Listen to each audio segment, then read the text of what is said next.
Hello everyone, welcome back to our channel inside CSIT. My name is Poonam. मैं यहाँ पे Bihar state examination की preparation करवा रही हूँ, सब्जेक्ट कंप्यूटर साइंस। इसमें आज मैं लेकर आई हूँ डाउट सेशन। मैं देख रही थी कि बहुत दिन से लोग सेम टाइप्स के डाउट्स पूछ रहे हैं और सबको रिप्लाई करना मैंने किसी को किया है, किसी को नहीं भी किया है। अगर नहीं कर पाई हूँ तो कोई बात नहीं, मैंने इसमें सबका डाउट ले लिया। ऑलमोस्ट 15-20 दिन का जिनका भी जो भी डाउट्स था वो सब मैं इसमें कवर कर ली हूँ। तो चलिए स्टार्ट करते हैं। अगर आप चैनल पे नए हैं तो सब्सक्राइब कर सकते हैं और आप हमारे साथ जुड़कर कंप्यूटर साइंस की तैयारी कर सकते हैं। यहाँ पे जितने भी यूनिट है कंप्यूटर साइंस के वो सब रन कर रही है पैरेलल में, तो आप प्लेलिस्ट पे जाकर देख सकते हैं। और चलिए हम लोग देखते हैं क्या क्या डाउट्स है सबका। फर्स्ट तो एक डाउट है सबका यहाँ पे कि हमने बीटेक किया है, एमसीए किया है, बीसीए क्या है, क्या हम लोग फॉर्म फिल कर सकते हैं, एस्टेट क्या जरूरी है? तो यस, कंपलसरी है। आप एमटेक भी किए हो तो भी estate is compulsory, estate certificate. तो एस्टेट के बिना आप ये फॉर्म फिल नहीं कर सकते हैं। अब आप सोचो कि ये स्टूडेंट के साथ कितना न्याय है। सी टैट साल में 2 बार होता है और जो इस बार अपियरिंग है वो भी फॉर्म फिल कर सकता है ये एग्जाम। लेकिन हमारा एग्जाम कब हुआ था? एस्टेट 2019 में हुआ था, फिर उसको कैंसिल करके 2020 में करवाया गया। और 2020 में भी हुआ तो किस पीरियड में? कोरोना पीरियड में एकदम। जिस वजह से बहुत सारे स्टूडेंट ऐसे थे कि प्रिपरेशन तो किए थे लेकिन एग्जाम देने जा नहीं पाए थे और वो इस एग्जाम में बैठ नहीं सकते, चाहे वो एमटेक किए हो, एमसीए किए हो, उनके पास चाहे कितनी भी बड़ी डिग्री हो, चाहे कितने भी उनके पास नॉलेज हो, वो इस एग्जाम में एलिजिबल नहीं है। तो आप इस पे जरूर कमेंट करके बताइएगा कि इतना सही हो रहा है स्टूडेंट के साथ। दूसरा डाउट है कि when will be the exam of estate 2023। तो अगर आप इस एग्जाम की बात कर रहे हैं जो बीपीएससी कंडक्ट करवाती है, करवाएगी, तो ये एग्जाम आपका होने वाला है 24, 25, 26 एंड 27। बट अगर आप कोई सर्टिफिकेट वाला बात कर रहे हैं, एस्टेट जो हमारा होता है एलिजिबिलिटी, तो ये एग्जाम का कुछ नहीं कह सकते हैं कब होता है। जितना मैंने लोगों से पूछा है, सर्च किया, ये 8 साल में एक बार होता है। ये 2019 में होने वाला था जिसको कैंसिल करके 2020 में हुआ था। और इसके पहले ये एग्जाम 2011 और 12 में हुआ था। आई थिंक 2011-12 के आसपास, मतलब कि उस समय हुआ था ये एग्जाम। और फिर से अब 8 साल जोड़ लीजिए, अगर वही रूल चलता है तो कब होगा? 4 साल 5 साल तो ऑलमोस्ट हो ही गया है। और एक अभी जैसे कि पैरेलल में एक रूमर्स आप सुन रहे होंगे कि जुलाई में एस्टेट का एग्जाम फिल होगा एंड ऑल जो भी। तो मैं तब तक इस पे वीडियो नहीं बनाऊंगी, तब तक इसके बारे में कुछ नहीं कहूंगी जब तक कि ऑफिशियल नोटिस नहीं आ जाता है। आप देखते होंगे आप लोग, मैं इस वीडियो पे इस टाइप के नोटिस वाले बहुत कम वीडियो बनाती हूँ, ज़्यादा क्लास से रिलेटेड ही हमारे वीडियो होते हैं। तो आई होप आपको क्लियर हो गया होगा। जब भी आएगा फॉर्म मैं इस चैनल के माध्यम से अपडेट करते रहूँगी, क्योंकि बहुत लोगों ने बोला है कि मैम जब भी आएगा फॉर्म तो अपने चैनल के माध्यम से बताइएगा। तो ज़रूर बताएंगे, आप हमारे साथ कनेक्टेड रहिए। और इनका भी डाउट्स क्लियर हो गया। बीसीए किए हैं, बीटेक किए हैं, जो भी किए हैं, एस्टेट कंपलसरी है। नेक्स्ट डाउट देखते हैं। तो नेक्स्ट डाउट भी वही है कि बीटेक किए हैं, एमसीए किए हैं, तो ये हो गया। अब दूसरा है कि गवर्नमेंट तो एस्टेट ले नहीं रही है तो मैं टीचर का एग्जाम कब दे पाऊंगा? अगेन कुछ नहीं कह सकते हैं, क्योंकि हमें लगता है कि सरकार हमारी सुनती है, बट नहीं सुनती है। अगर वो स्टूडेंट की सुनती तो आज ये हालत स्टूडेंट का नहीं होता। अब सोचो एग्जाम फिल हो रहे हैं और उसके बीच में चेंजेस आ रहे हैं। कभी बोल रहे हैं कि सिर्फ बिहार वाले फॉर्म भरेंगे और कभी बोल रहे हैं कि नहीं, सब भरेंगे, जितने भी भारत में है सब भरेंगे। कभी बोल रहे हैं कि आपका डॉक्यूमेंट्स यहाँ से बनना चाहिए, घर से बनना चाहिए, कभी बोल रहे हैं आपके हस्बैंड के यहाँ से बनना चाहिए। तो इनको इसी एग्जाम का नहीं पता है। तो नेक्स्ट एग्जाम कब होगा, कैसे होगा, मैं कुछ नहीं कह सकती। जब भी होगा मैं ऑफिशियल नोटिस आएगा मैं आपको बता दूंगी। सही बात है। सी टैट देखो 2 बार होता है। अब सी टैट वाले बच्चे, अपेयरिंग वाले बच्चे फॉर्म में एलिजिबल हैं, फॉर्म फिल कर रहे हैं। और जिनके पास एस टैट नहीं है वो बच्चा 5 साल से बैठा हुआ है, वो बच्चा फिल नहीं कर सकता वो फॉर्म। तो अगेन कुछ नहीं कह सकते। नेक्स्ट है बिहार एस्टेट का प्रिपरेशन कैसे स्टार्ट करें? मोस्ट डिफिकल्ट डाउट्स उन्होंने पूछा है कि सबसे ज़्यादा होता है डिफिकल्टी स्टार्ट करने में। अगर आप एक बार स्टार्ट कर देते हो ना, फिर तो आप फ्लो में आ जाते हो, फिर कोई दिक्कत नहीं होता। लेकिन स्टार्ट कैसे करें, सबसे बड़ा डाउट्स यही है। तो देखिए, मैं अगर आपकी जगह पे रख कर देखूँ तो मैं सबसे पहले क्या करती हूँ, कोई भी फॉर्म फिल करती हूँ तो मैं सबसे पहले क्या करती हूँ, टू बी ऑनेस्ट मैं ये बताऊंगी आज के। देखिए, आप अगर जो भी है, अभी आज जो एग्जाम हो रहा है, होने वाला है, उसमें 2 कैटेगरी के लोग होंगे। एक होंगे कि जिनका क्लासेस फ्लो में चल रहा होगा, मतलब जिनकी प्रिपरेशन हो सकता है कि एस्टेट का एग्जाम दिए होंगे और फिर वो दूसरे एग्जाम की तैयारी करने लगे होंगे। और हो सकता है कि दूसरे कैटेगरी वाले लोग होंगे कि एस्टेट का एग्जाम दिए, कुछ दिन वेट किए होंगे और फिर वो दूसरे जॉब में मतलब लगे होंगे, कोई प्राइवेट जॉब में या फिर किन्हीं का सरकारी जॉब दूसरे जॉब में लग गया होगा, फिर कुछ भी जो भी रीजन रहा होगा। मेरे कहने का मतलब कि एक कैटेगरी में वो लोग होंगे जिनका प्रिपरेशन चल रहा होगा, तो ऑलमोस्ट अब तक 50% तो हो गए होंगे। और एक ऐसे कैटेगरी वाले होंगे जिनका कि एकदम पढ़ाई से नाता छूट गया है, फ्लो छूट गया है, तो एक उनकी वो कैटेगरी में होंगे। तो मैं सबसे पहले यही कहूँगी कि जो भी जिस कैटेगरी में है, चाहे जिस रीजन की वजह से आपका पढ़ाई छूट गया था या फिर जो भी, तो आप सबसे पहले ना ये कीजिए, कॉपी और पेन लीजिए और लिखने की आदत डालिए, हर चीज़ को लिखिए। क्योंकि आप जितना मैंने टीचर से जाना है, सीखा है, तो वो हमेशा यही कहते हैं कि लिखने की आदत डालो, क्योंकि जब आप पढ़ते हो ना तो आपका दिमाग उतना सोचता नहीं है, लेकिन जब आप लिखते हो तो आपका दिमाग ज़्यादा सोचता है। तो आप लिखने की आदत डालिए और सबसे पहले क्या कीजिए कि आज का जो डेट है, जैसे कि आज 1 है, तो 1 डालिए। जिस कैटेगरी में भी आ रहे हैं आप, मतलब आपका पढ़ाई छूटा हुआ है, फिर आपका आपका प्रिपरेशन कंटिन्यू चल रहा है जिस कैटेगरी में, तो आज का डेट लिखिए और लास्ट डेट आपका एग्ज़ाम होने वाला है उस डेट लिखिए। 24 या 20 ही लिखिए।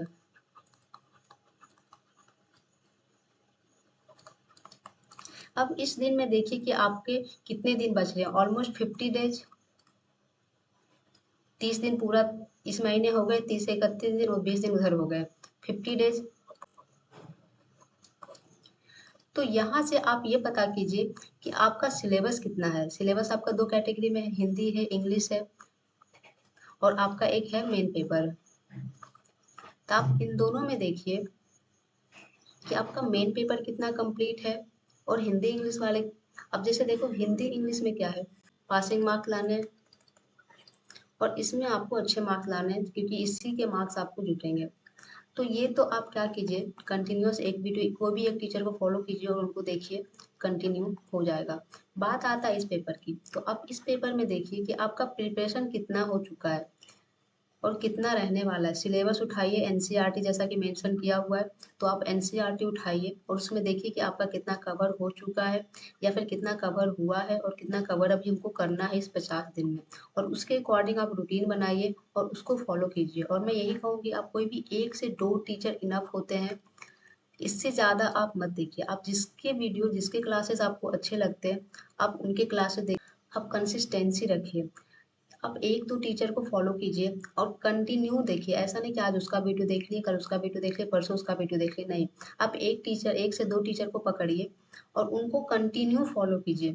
इससे क्या होगा, आपका सिलेबस एक रिदम बनेगा, क्योंकि हर टीचर ना एक सिलेबस को फॉलो करता है और कंटिन्यू उस हर चैप्टर बाय चैप्टर को कंप्लीट करता है। तो आई होप समझ में आया होगा कि आप कहाँ से स्टार्ट करना। सबसे पहले देखिए आपके पास अब 50 डेज है, तो उसके अकॉर्डिंग आप सिलेबस उठाइए और बस यही देखिए कि आपको आपका कितना कवर हो चुका है और कितना कवर करना है, और जो कवर करना है उसको कितने कितने दिन में हम लोग डिवाइड करके कर सकते हैं। तो बस आप इस तरह से कर सकते हैं और बाकी जो आपका कवर हो चुका है आप उसको रिविजन पीछे से करते रहिए, क्योंकि अगर आप रिविजन नहीं करेंगे तो वो सारा भूल जाएंगे। तो आई होप आपके लिए ये थोड़ी सी हेल्पफुल रही होगी। नेक्स्ट आउट देखते हैं। नेक्स्ट आउट है कि I am confuse because syllabus is very vast and not clear by BPSC. तो अगेन मैं यही कह सकती हूँ कि इसमें अपन कुछ नहीं कर सकते मेहनत के अलावा। अब जैसा कि बीपीएससी ने मेंशन किया है एनसीईआरटी सिलेबस, तो बस आप इसको उठाइए और उसको पढ़ना स्टार्ट कर दीजिए। क्वेश्चन प्रैक्टिस मैं इस चैनल पे करवा रही हूँ, आप थ्योरी पढ़िए। अब तो मैं, बहुत लोगों का कहना था कि थ्योरी भी पढ़ाइए, थ्योरी भी पढ़ाइए, तो अब तो मैं इंपॉर्टेंट नोट्स भी लेकर आती हूँ, तो आप वहाँ से कवर कर सकते हैं।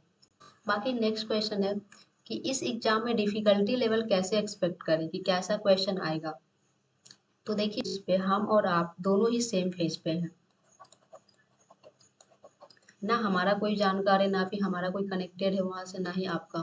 हम लोग अभी सेम फेज पे हैं और सेम फेज में सेम आइडिया ही एक लगा सकते हैं, गेस ही कर सकते हैं, इसके अलावा हम लोग कुछ नहीं कर सकते। तो जैसे कि मैंने इस चैनल पे अभी तक केवीएस और डी ट्रिपल एस बी का क्वेश्चन करवाया है, लेटेस्ट का भी करवाया, पहले का भी करवाया है और ये 2021 का करवाया है पूरा। तो आप देख सकते हैं दोनों ही पीजीटी लेवल का है और ये जो हमारा एग्जाम होने वाला है ये भी पीजीटी का ही है। तो तो आप इन सब के प्रीवियस ईयर क्वेश्चन देखिए और वहाँ से एक आइडिया लगाइए कि क्वेश्चन कहाँ से आ सकता है। तो देखिए दोनों का मैंने क्वेश्चन करवाया, दोनों का क्वेश्चन में सिलेबस से बाहर कुछ नहीं है। अब जैसे कि ऑपरेटिंग सिस्टम, तो जो ऑपरेटिंग सिस्टम में पढ़ना है वो क्वेश्चन आ रहे हैं, चाहे वो बेसिक से आ रहे हैं चाहे वो एडवांस से आ रहे हैं, लेकिन ऑपरेटिंग सिस्टम से ही आ रहे हैं। बट मैं यही कहूँगी कि जैसे देखो इन लोगों का क्या है, जैसे केवीएस का क्या है, अभी जो हाल में एग्जाम हुआ था 2023 में, तो इसमें क्या था कि प्रिसाइज सिलेबस था।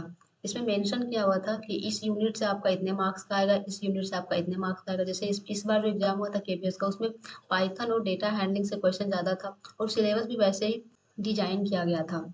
तो यहाँ से हमें एक आइडिया लग जाता है कि कौन से यूनिट पे ज़्यादा फोकस करना चाहिए, लेकिन यहाँ पे हमें कोई आइडिया नहीं लग पा रहा है कि कौन सा यूनिट हमें ज़्यादा फोकस करना चाहिए। ऑल्दो एनसीईआरटी के सिलेबस में वैसा ही है कि पाइथन भी है और डेटा हैंडलिंग भी बहुत ज़्यादा है।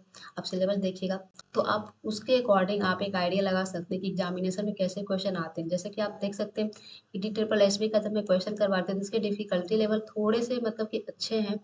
जैसे कि मतलब मॉडरेट कह सकते हो, हाई नहीं कह सकते हो। हाई में कह दो, हाई में देखो एक होता है, अभी मेरे पास एक ये भी डाउट आता है कि क्या हमने गेट तक का अगर हम कवर कर ले तो हमारा इस एग्जाम के लिए सही हो जाएगा। मैं ये कहूँगी कि आप इसमें फंसो ही मत। अगर हमको गेट लेवल की तैयारी करनी होगी तो यहाँ पे क्यों करेंगे, गेट का एग्जाम देंगे ना। बट हाँ मुझे लगता है कि उतना इजी भी नहीं रहेगा और उतना डिफिकल्ट भी नहीं रहेगा, मॉडरेट रह सकता है। बस देखो जैसे कुछ लोग देखो कहते हैं कि मैम इतना इजी, कुछ इजी क्वेश्चन तो आएंगे ही, कल का ही डाउट से ये, और ये एक बोल रही है कि इतना इजी क्वेश्चन तो आएगा ही नहीं। मैं हमेशा कहती हूँ कि कोई भी क्वेश्चन को अंडर एस्टिमेट नहीं करना, हर क्वेश्चन को उतना ही रिस्पेक्ट देना है, अगर इजी क्वेश्चन है या फिर हार्ड है। इजी और हार्ड क्या होता है बताओ। जैसे अगर कोई क्वेश्चन आपको आता है तो वो क्वेश्चन आपके लिए इजी है, और अगर मुझे नहीं आता है तो मेरे लिए हार्ड है। तो कोई भी क्वेश्चन को डिसरिस्पेक्ट नहीं करना है कि ये तो इजी है इसको तो देखेंगे ही नहीं। समटाइम्स वही इजी क्वेश्चन हो जाते हैं हमारे लिए डिफिकल्ट हो जाते हैं, क्योंकि हम जस्ट बिकॉज जबकि हमारे रिवीजन नहीं रहते उस क्वेश्चन के। तो हम लोग कुछ भी एक्सपेक्ट करके नहीं चलेंगे कि हमको गेट लेवल का तैयारी करना है या फिर इतना इजी क्वेश्चन तो आएगा ही नहीं। जैसा कि मैं इस चैनल पे देखिए मैं जितने भी यूनिट कवर करवाया है, हर किसी का पहले बेसिक बताया है, पहले एकदम बेसिक लेवल से चलाया, ग्राउंड लेवल से, क्योंकि आपका मॉडरेट क्वेश्चन ना तभी बनेगा जब आपके इजी कॉन्सेप्ट, इजी क्वेश्चन के कॉन्सेप्ट या फिर एकदम बेसिक कॉन्सेप्ट क्लियर रहेंगे। अब देखिए डी ट्रिपल एस बी में आया हुआ है क्वेश्चन मेमोरी एलोकेशन से, डिस्क मैनेजमेंट से, मतलब पूरा ऑपरेटिंग सिस्टम छान मारा इन्होंने।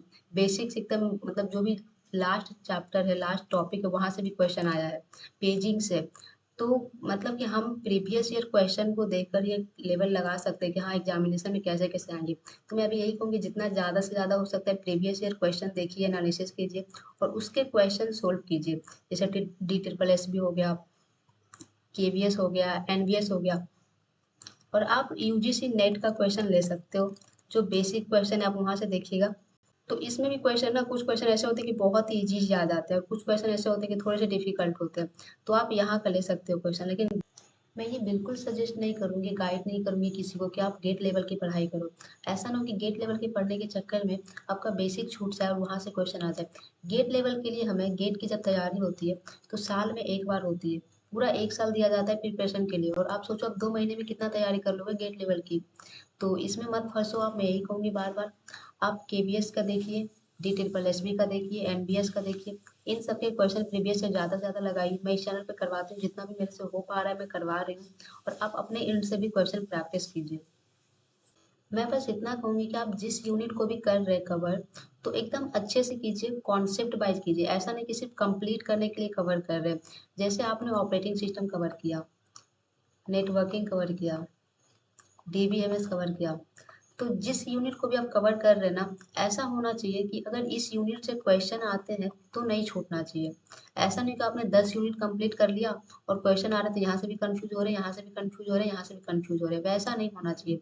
आप जितना ज़्यादा से ज़्यादा क्वेश्चन की प्रैक्टिस कीजिए। जैसे आपने ऑपरेटिंग सिस्टम में यूनिट उठा, टॉपिक उठाया प्रोसेस, तो इसके ना गूगल पे बहुत सारे क्वेश्चन मिल जाएंगे और मैंने इस चैनल पे भी क्वेश्चन करवाया है। तो आप प्रोसेस से रिलेटेड जितने भी क्वेश्चन आते हैं ना उसको खुद से सोल्व कीजिए और देखिए कि कहाँ गलती कर रहे हैं और क्यों कर रहे हैं। लैक ऑफ रिवीजन की वजह से कर रहे हैं या फिर कोई भी और भी रीजन है, टेस्ट सीरीज लगाइए, क्वेश्चन सोल्व कीजिए जितना ज़्यादा से ज़्यादा हो सकता है।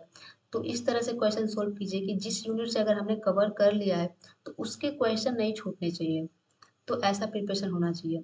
तो आई होप आपके लिए थोड़ा सा हेल्पफुल हुआ होगा। और अगेन मैं यही कहूँगी कि कोई क्वेश्चन ईजी और कोई क्वेश्चन हार्ड नहीं होता है। आप हर क्वेश्चन को उतना ही रिस्पेक्ट दीजिए, क्योंकि हर क्वेश्चन आपको उतने ही मार्क्स दिलाएंगे। जो ईजी क्वेश्चन है, जो हार्ड क्वेश्चन है, उतने ही मार्क्स दिलवाएंगे और उतने ही गलत होने पे उसके निगेटिव मार्किंग भी कटेंगे। तो हर क्वेश्चन को रिस्पेक्ट कीजिए।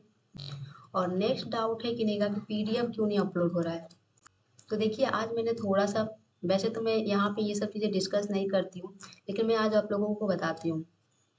जब से मैंने बताया है ना कि पीडीएफ टेलीग्राम चैनल पे अपलोड होता है, तो हर दिन क्या होता है कि टेलीग्राम चैनल पे लोग सब्सक्राइब कर लेते हैं जस्ट बिकॉज ऑफ वहाँ पे कि मैं पीडीएफ अपलोड करती हूँ, हैंड रिटेन नोट्स देती हूँ। तो वो टेलीग्राम चैनल पे सब्सक्राइबर बढ़ जाते हैं और हमारे यूट्यूब पे सब्सक्राइबर नहीं बढ़ते हैं। मतलब इतने सेल्फिश होते हैं लोग, देखो। तो मैं यही कहूँगी कि पीडीएफ अभी कुछ दिनों के लिए अपलोड नहीं होगा, इवन पूरा जुलाई अपलोड नहीं करूँगी, मैं अगस्त में करूँगी। जो हमारे जेन्युइन सब्सक्राइबर है, जो हमारे चैनल से पढ़ते हैं, प्लेलिस्ट पे जाकर रिवीजन कर लीजिए। आई एम सॉरी, बट कुछ दिनों के लिए मैं पीडीएफ अपलोड नहीं करूँगी, क्योंकि ये बहुत ही डिसअपॉइंटिंग होता है। जैसे कि आप देखो, कुछ लोग तुम्हारे वीडियो को डिसलाइक भी कर देते हैं। अब बोलो, जो वीडियो आप तक पहुँचती है वो आपके लिए 20 मिनट की होती है, लेकिन हमारे लिए ना पूरे दिन की होती है। सबसे पहले तो ऑथेंटिक कंटेंट ढूंढो कि कहाँ से ऑथेंटिक कंटेंट लाऊं, क्योंकि गूगल पे इतने ज़्यादा गलत होते हैं, एरर होते हैं उसमें कंटेंट में या फिर क्वेश्चन के आंसर में, कि पता ही नहीं चलता है। तो सबसे पहले तो हमारा काम होता है कि ऑथेंटिक कंटेंट ढूंढो, फिर उसका प्रेजेंटेशन बनाओ,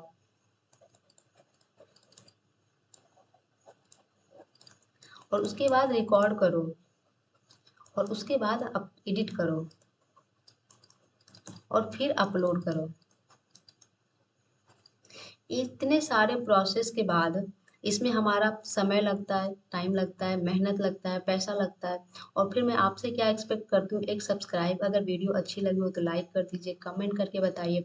इससे ज़्यादा कुछ भी नहीं, इसमें आपका कुछ नहीं लग रहा होता है। लेकिन नहीं, लेकिन कुछ लोग लाइक और कमेंट तो छोड़ो, डिसलाइक करके भी चले जाते हैं। अब बताओ, अगर आप डिसलाइक करते हो, मैं ये नहीं कहती हूँ कि आप हमारे वीडियो को डिसलाइक मत करो, डिसलाइक करो ना, आपको छूट है। बट किस लिए डिसलाइक कर रहे हो, उसका रीज़न तो कमेंट में छोड़ के जाओ, सो डैट कि मैं उस पर इम्प्रूव कर सकूँ। अब मुझे पता ही नहीं लगा आपने मेरे वीडियो को क्यों डिसलाइक किया है, तो इससे क्या होता है, डिसअपॉइंटमेंट ही मिलती है। लगता है कि इतना मेहनत करने के बाद भी लोग डिसलाइक कर देते हैं। तो आप जब अगर किसी को मोटिवेट नहीं कर सकते हो, तो कम से कम डीमोटिवेट भी तो मत कीजिए। मैं कहती हूँ कि डिसलाइक करो, फ्री हो आप, लेकिन क्यों डिसलाइक कर रहे हो, किस वजह से कर रहे हो, ये तो एक बार बता दो। हो सकता है ना कि आपको लग रहा हो कि मैं कुछ मिस्टेक की हूँ, गलत बताई हूँ। हो सकता है आपके ही कॉन्सेप्ट में कुछ छूट रहा हो, आपके ही कॉन्सेप्ट मिस हो रहे होंगे। जैसे कि देखो, मैंने यहाँ पे लिया है, कुछ लोगों का ऐसा डाउट था कि मैंने गलत बताया है, लेकिन जब उनको मैंने बताया कि नहीं आप गलत हो, रिवाइज करो कॉन्सेप्ट को, तो उन्होंने एक्सेप्ट किया। तो मुझे खुशी मिलती है कि आप लोगों के डाउट्स में सोल्व करती हूँ। ये जैसे इन्होंने जो डाउट पूछा, एक टाइम पे ऐसा होता था कि मैं भी बहुत कंफ्यूज होती थी, मुझे भी लगता था कि गलत है, ऐसे नहीं होगा, ऐसे कैसे होगा।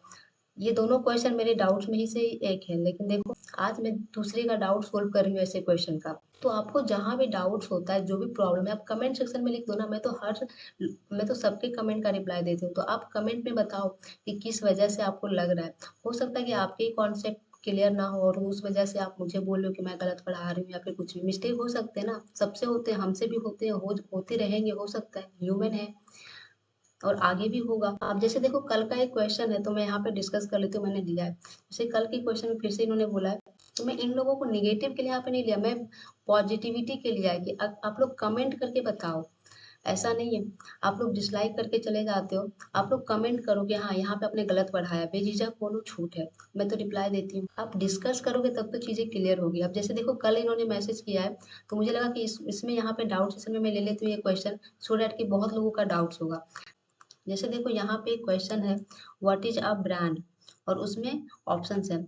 जैसा कि मैंने वीडियो में भी कहा है कि मैं जब ये क्वेश्चन देखी थी तो ऑल ऑफ द एबव लगा दिया था, और फिर जब मैंने आंसर की चेक करा तो उसका आंसर था सी।